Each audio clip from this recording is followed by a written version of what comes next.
अस्सलाम वालेकुम दोस्तों, the world of history channel की जानिब से अली इमरान का आप सबको सलाम। दोस्तों, जैसा कि आप सब जानते हैं कि हमने खुलफा राशिदीन की सीरत के ऊपर एक यूट्यूब सीरीज़ का आगाज़ किया है जिसका नाम द हिस्ट्री ऑफ राशिदुन कैलिफेट है। इस सीरीज़ के गुज़िश्ता एपिसोड के अंदर हमने आपको बताया था कि किस तरह मुसलमानों ने हज़रत महाजर रज़ी अल्लाह तआला अन्हा और हज़रत करीमा रज़ी अल्लाह तआला अन्हा की क़यादत में यमन के अंदर होने वाली शोरश को मुकम्मल तौर पर ख़त्म कर दिया और तमाम अहले यमन को इस्लाम में दाखिल कर लिया था। आज के इस एपिसोड में हम आपको बताएंगे कि मुसलमानों ने खिज़र मौत को किस तरह फतह किया और इस इलाके के कबीले बनु कंदा को कैसे शिकस्त दी थी। खिज़र मौत की फतह के बाद अरब में मुकम्मल तौर पर इस्लाम राइज हो गया था और पूरे अरब खिलाफत राशिदा के मतहत हो गए थे। ये एपिसोड इर्तदाद के वाक़यात पर आखिरी एपिसोड है। नबी करीम सल्लल्लाहु अलैहि वसल्लम ने अपनी ज़िंदगी मुबारक के अंदर ही हज़रत ज़ियाद बिन लुबैद को खिज़र मौत, हज़रत महाजर रज़ी अल्लाह तआला अन्हा को कंधा और हज़रत अकाशा रज़ी अल्लाह तआला अन्हा को सिकाको सुकून का हाकिम मुकर्रर किया था।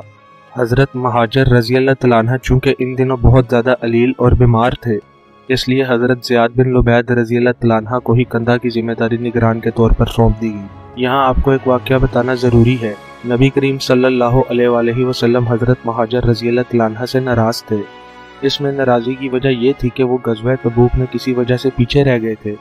हज़रत महाजर रज़ी अल्लाह तआला अन्हा उम्मुल मोमिनीन सैयदा उम्मे सलमा रज़ी अल्लाह तआला अन्हा के भाई थे। हज़रत उम्मे सलमा रज़ी अल्लाह तआला अन्हा एक दिन नबी करीम सल्लल्लाहु अलैहि वसल्लम का सर मुबारक धो रही थी कि बड़ी ही रिक्कत के साथ नबी करीम सल्लल्लाहु अलैहि वसल्लम से दरख्वास्त की कि वो अपने बरादर निस्बती हज़रत महाजर रज़ी अल्लाह तआला अन्हा को माफ़ कर दे। इस पर नबी करीम सल्लल्लाहु अलैहि वसल्लम ने हज़रत महाजर रज़ी अल्लाह तआला अन्हा को माफ़ फरमाकर इन्हें कंधा का नुमाइंदा रसूल सल्लल्लाहु अलैहि वसल्लम मुकर्रर कर दिया। कंधा का इलाका यमन और खिज़र मौत के दरमियान में वाक़या था। जब असवद अंसी ने यमन के अंदर अपनी झूठी नबूवत का दावा किया और लोग फितना इर्तदाद में गिरफ्तार हो गए तो अहले कंधा और अहले खिज़र मौत भी इस मामले में पीछे ना रहे। इस पर नबी करीम सल्लल्लाहु अलैहि वसल्लम ने अहले कंधा के मालो ज़कात को अहले खिज़र मौत में तकसीम करवा दिया, जबकि खिज़र मौत के ज़कात व अम्वाल को कंधा में तकसीम करवा दिया। एक तो ये लोग दायरा इस्लाम से बाहर हो गए थे, फिर इन्होंने ज़कात अदा करने से भी इनकार कर दिया। हज़रत ज़ियाद बिन लुबैद रज़ी अल्लाह तआला अन्हा ने अहले सुकून जो कि अभी तक इस्लाम पर कायम थे, इन पर भरोसा करते हुए इन लोगों पर सख्ती करने की कोशिश की तो ये लोग बिफर गए और बदकिस्मती ये थी कि अहले सुकून ने इस मामले में हज़रत ज़ियाद बिन लुबैद रज़ी अल्लाह तआला अन्हा का इस तरह से साथ नहीं दिया जिस तरह से वो चाहते थे। जब नबी करीम सल्लल्लाहु अलैहि वसल्लम का वसाल हो गया तो इन शोलों ने मज़ीद आग पकड़ना शुरू कर दी, जिसकी मालूमात हज़रत ज़ियाद बिन लुबैद रज़ी अल्लाह तआला अन्हा ने हज़रत अबू बकर सदीक रज़ी अल्लाह तआला अन्हा तक पहुँचा दी और ख़ुद वो मुसलमान जो इस्लाम पर सख्ती से कायम थे, इनकी मदद से एक लश्कर को तरतीब देकर खुद इस फितने को ख़त्म करने के लिए बनु अमर बिन माविया पर हमला कर दिया। ये कबीला इर्तदाद में सबसे आगे था। इस पर हमला करने का मकसद भी यही था कि अगर हमने इस कबीले की ताकत को ख़त्म कर दिया तो बाकी लोगों पर भी मुसलमानों का रौब व दबदबा कायम हो जाएगा और वो अपने इरादा इर्तदाद से बाज रहेंगे। इस हमले में बनु अमर बिन माविया के कई अफराद कत्ल कर दिए गए और तकरीबन 1000 औरतों को गुलाम बनाकर कैद कर लिया गया। इन औरतों में अक्सरियत का ताल्लुक कंधा से था जो ब्याह कर इस कबीले में आकर आबाद हुई थी। जब मुसलमानों का यह लश्कर जो तादाद में ज्यादा न था, इन्हें रईसे कंधा अशस बिन कैस के कबीले के पास से लेकर गुजरा तो इन औरतों ने चीख चीख कर अशस को यह कहकर पुकारना शुरू कर दिया कि ए अशस, तेरी गैरत को क्या हो गया? आज तेरी खालाओं की इज्जत खतरे में है, हमें मुसलमानों की लौंडिया बनने से बचा ले। अगर तू ऐसा ना करे तो तू एक बुज़दिल मर्द है। अरब में अगर किसी मर्द को बुज़दिल कह दिया जाता तो ये इसके लिए एक गाली के बराबर होती थी, चूंकि अरब बुज़दली को मौत से भी बदतर चीज मानते थे। ये दर्दनाक फरियाद सुनकर अशस का खून खोल उठा और इसने कसम खाई कि जब तक वो इन औरतों को मुसलमानों की कैद से आज़ाद नहीं करवा देता, सुकून से नहीं बैठेगा। या तो वो मुसलमानों के हाथों कत्ल होगा या इन औरतों को छुड़वा लेगा। इसकी मदद के लिए तमाम अहले कंधा इसके पास आ पहुंचे और इन्होंने मुसलमानों से इन औरतों को आज़ाद करवा कर ही दम लिया। नबी करीम सल्लल्लाहु अलैहि वसल्लम की मुबारक ज़िंदगी के दौरान अशस 80 आदमियों का एक वफ़्द लेकर नबी करीम सल्लल्लाहु अलैहि वसल्लम की खिदमत में हाजिर हुआ। इन लोगों ने आला किस्म के रेशमी कपड़े पहने हुए थे। नबी करीम सल्लल्लाहु अलैहि वसल्लम ने इनके इस्लाम को कबूल किया, जिस पर अशस बिन कैस ने हज़रत अबू बकर सदीक रज़ी अल्लाह तआला अन्हु से गुजारिश की कि वो अपनी नवासी उम्मे फरवा रजी अल्लाह तआला अन्हा को इसके अक़द में दे दें, जिसको हज़रत अबू बकर सदीक रजी अल्लाह तआला अन्हा ने कबूल किया और अपनी नवासी की शादी अशस बिन कैस से करवा दी। अशस के इस अमल की वजह से खिज़र मौत और कंधा में इर्तदाद की आग मजीद तेजी से फैलना शुरू हो गई और इसमें अशस ने बढ़ चढ़ कर हिस्सा लिया। हज़रत ज़ियाद बिन लुबैद रजी अल्लाह तआला अन्हा को हालात की संगीनी का बेहतर तौर पर इल्म था, इसलिए इन्होंने महाजर रजी अल्लाह तआला अन्हा को फौरन इनकी मदद के लिए पहुंचने की दरख्वास्त की। हज़रत महाजर रजी अल्लाह तआला अन्हा और हज़रत इकरिमा रजी अल्लाह तआला अन्हा यमन में बगावत को कुचलने में इस वक्त तक कामयाब हो चुके थे।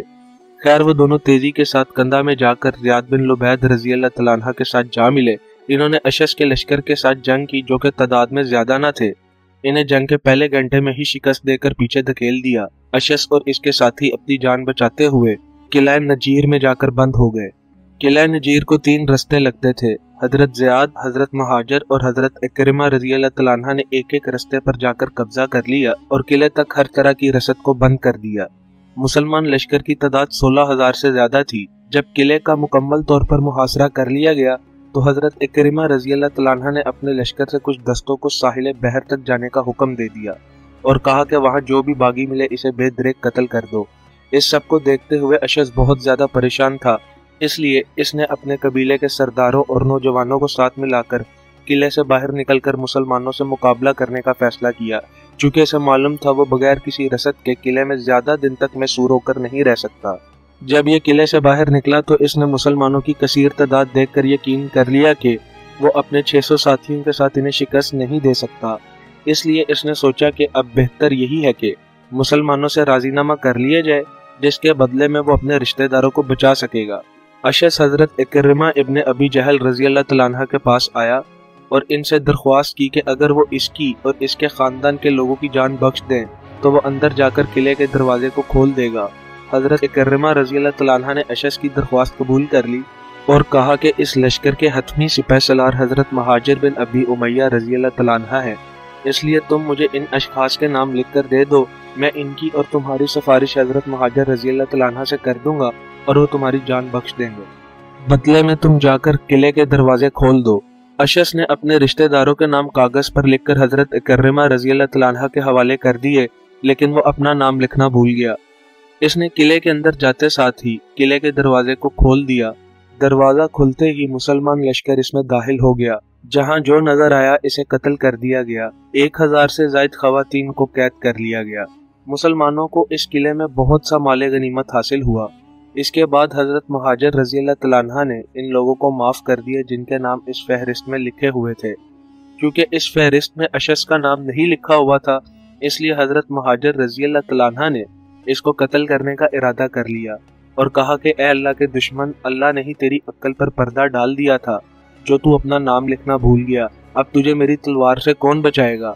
इस पर हजरत इकरिमा इब्ने अबी जहल रजी अल्लाह तआला अन्हा ने अशस को बचाते हुए ये दरख्वास्त की कि आप इसका मामला हजरत अबू बकर सदीक रजी अल्लाह तआला अन्हा पर छोड़ दें, जो खम्स आप खलीफा की तरफ भिजवा रहे हैं। इसके साथ इसे भी हजरत अबू बकर सदीक रजी अल्लाह तआला अन्हा की खिदमत में भेज दें। हजरत महाजिर रजी अल्लाह तआला अन्हा ने ना चाहते हुए भी हजरत इकरिमा रजी अल्लाह तआला अन्हा की बात को कबूल करते हुए इसे दरबार खिलाफत में रवाना कर दिया। ये वही अशस था जिसने बनु अम्र बिन माविया की औरतों को बचाने के लिए हजरत ज़ियाद बिन लुबैद रजी अल्लाह तआला अन्हा के साथ लड़ाई की और अब इसने खुद गद्दारी करके अपने कबीले से ताल्लुक रखने वाली 1000 औरतों को मुसलमानों का कैदी बनवा दिया। जब इसे मदीने की तरफ रवाना किया गया तो वो 1000 से ज्यादा कैदी औरतें भी इस दस्ते के साथ थी, जिन्होंने तमाम रस्ते गद्दार गद्दार कहकर अशस की जिंदगी को मौत से भी बदतर बना दिया। ऊपर से मुस्लिम सिपाही भी अशस पर लानत व मलामत कर रहे थे। जब ये हजरत अबू बकर सदीक रजी अल्लाह तआला अन्हा के सामने हाजिर हुआ तो आपने अशस से पूछा, तेरा क्या ख्याल है, मैं तेरे साथ क्या करूंगा। जिस पर इसने कहा, मुझे आपके इरादे के बारे में तो इल्म नहीं, लेकिन मैं आपसे माफी तलब करता हूँ, मुझे माफ कर दें। हजरत अबू बकर सदीक रजी अल्लाह तआला अन्हा ने कहा, मैं तुझे हर सूरत कत्ल करूंगा। अगर तू मेरा रिश्तेदार ना होता तो शायद मैं तुझे माफ कर देता, लेकिन तूने नसब का भी ख्याल नहीं किया और मेरा रिश्तेदार होते हुए दुश्मनाने इस्लाम में शामिल हो गया। इस पर अशस ने इंतहाई रिक्कत अमेज रवैया अपनाते हुए हजरत अबू बकर सदीक रजी अल्लाह तआला अन्हा के पांव पकड़ लिए और कहा कि मैं आपसे बहुत आजिजी से दरख्वास्त करता हूँ, मुझ पर रहम करें, खुदा के वास्ते मुझ पर रहम करें। نبی کریم صلی اللہ علیہ وآلہ وسلم کے واسطے مجھ پر رحم کریں، میری عورتوں کو جن کو آپ نے قیدی بنا لیا ہے ان کو آزاد کر دیں، مجھ سے وہی سلوک کریں جو آپ نے میرے مرتبے کے لوگوں کے ساتھ کیا تھا، میری بیوی جو کہ آپ کی نواسی ہے اسے میرے حوالے کر دیں، میں آئندہ کبھی ایسا کوئی کام نہیں کروں گا جس سے اسلام کو نقصان پہنچے، آپ میرے اسلام کو قبول کر لیں اور مجھے معاف کر دیں۔ حضرت ابو بکر صدیق رضی اللہ تعالیٰ عنہ کو اللہ اور نبی کریم صلی اللہ علیہ وآلہ وسلم کا واسطہ سن کر اشعث پر ترس آ گیا اور آپ نے اسے یہ کہہ کر معاف کر دیا، تم اپنے قبیلے کی طرف لوٹ جاؤ اور آئندہ مجھے تمہارے بارے میں اس قسم کی کوئی شکایت موصول نہ ہو۔ لیکن اشعث اپنی قوم میں کیسے واپس جاتا؟ اس نے تو ان کے ساتھ غداری کر کے اپنی عورتوں کو قیدی بنوا لیا تھا، اگر وہ ان کے ساتھ واپس جاتا تو وہ ساری زندگی اسے تانے دے دے کر مار دیتی، اس لیے اس نے حضرت ابو بکر صدیق رضی اللہ تعالیٰ عنہ کی نواسی کے ساتھ مدینہ میں ہی قیام کا فیصلہ کیا اور وہیں پر مقیم رہا۔ جب مسلمان افواج ایران اور عراق کی فتوحات کے لیے نکلی تو اشعث بھی ان کے ساتھ تھا، اس نے میدان جنگ میں ایسے کارہائے نمایاں انجام دیے کہ جو مقام اس نے غداری کر کے لوگوں کی نظروں میں گرا لیا تھا وہ دوبارہ سے اس نے لوگوں کی نظروں میں بحال کر لیا۔ جب تک پوری طرح امن و امان قائم نہ ہو گیا اور اسلامی حکومت کی بنیادیں مستحکم نہ ہو گئیں تب تک حضرت مہاجر اور حضرت کرمہ رضی اللہ تعالیٰ عنہ خضر موت اور کندہ میں ہی مقیم رہے۔ یہ مرتدین کے خلاف ریاست مدینہ کی جانب سے آخری جنگیں تھیں۔ اس کے بعد پورا عرب اسلام کے زیر تسلط آ گیا اور خلافت راشدہ کے آگے ان کو سرنگو کر دیا گیا۔ حضرت ابو بکر صدیق رضی اللہ تعالیٰ عنہ نے حضرت مہاجر رضی اللہ تعالیٰ عنہ کو اختیار دیا کہ وہ یمن یا خضر موت میں سے کسی ایک کی امارت سنبھال لیں۔ حضرت مہاجر رضی اللہ تعالیٰ عنہ نے یمن کی امارت کو اپنے لیے پسند کیا اور حضرت زیاد بن لبید رضی اللہ تعالیٰ عنہ کو یہاں کا امیر مقرر کر کے خود سنا چلے گئے، وہاں جا کر فیروز کے ساتھ مل کر امور خلافت انجام دینے لگے۔ دوستو، ہم لوگ اندازہ بھی نہیں کر سکتے کہ جب نبی کریم صلی اللہ علیہ وآلہ وسلم کا وصال ہوا اور اس کے بعد پورے عرب میں ارتداد کی لہر دوڑ گئی تو کس جوان مردی کے ساتھ حضرت ابو بکر صدیق رضی اللہ تعالیٰ عنہ نے اور اسلامی افواج نے ان حالات کا سامنا کیا۔ جب نبی کریم صلی اللہ علیہ وآلہ وسلم ظاہری طور پر موجود تھے، اس وقت کسی کو بھی اپنے اجتہاد کی بنیاد پر فیصلہ نہیں کرنا ہوتا تھا، اور جب حضرت محمد صلی اللہ علیہ وآلہ وسلم کا وصال ہو گیا اور وحی کا سلسلہ بھی بند ہو گیا اور خلافت کی تمام ذمہ داری حضرت ابو بکر صدیق رضی اللہ تعالیٰ عنہ کے کندھوں پر آ پڑی تو انہوں نے کس طرح سے عرب کو دوبارہ حاصل کیا ہوگا جو مکمل طور پر ارتداد کے رستے پر گامزن ہو گیا تھا۔ ان تمام معاملات کو اپنے حق میں صرف وہی بہتر کر سکتا تھا جس نے نبی کریم صلی اللہ علیہ وآلہ وسلم کی صحبت میں ساری زندگی گزار دی۔ سلام ہو حضرت ابو بکر صدیق رضی اللہ تعالیٰ عنہ پر، ان شہداء پر جنہوں نے ارتداد کا خاتمہ کیا اور ان غازیوں پر جو اسلام کے ماتھے کا سنہری جومر بنے۔ دوستو، اس سیریز کے اگلے ایپیسوڈ میں ہم آپ کو فتوحات اسلامی کی تفصیلات بتانا شروع کریں گے، اس لیے میری آپ لوگوں سے گزارش ہے کہ جانے سے پہلے چینل کو سبسکرائب اور بیل آئیکن پر کلک کر دیں، ویڈیو کو لائک اور شیئر کر دیں اور ہمیں اپنی قیمتی آراء سے متعلق کمنٹ سیکشن کے اندر بتائیں۔ درود و سلام ہو پیارے آقا حضرت محمد صلی اللہ علیہ وآلہ وسلم پر، آپ صلی اللہ علیہ وآلہ وسلم کے اہل بیت اطہار علیہ السلام پر، آپ صلی اللہ علیہ وآلہ وسلم کی ازواج مطہرات رضی اللہ تعالیٰ عنہ پر، اور آپ صلی اللہ علیہ وآلہ وسلم کے اصحابہ کرام اجمعین رضی اللہ تعالیٰ عنہ پر۔ اللہ تعالیٰ آپ لوگوں کا نگہبان ہو، مجھے اپنی دعاؤں میں یاد رکھیے گا۔ اللہ حافظ۔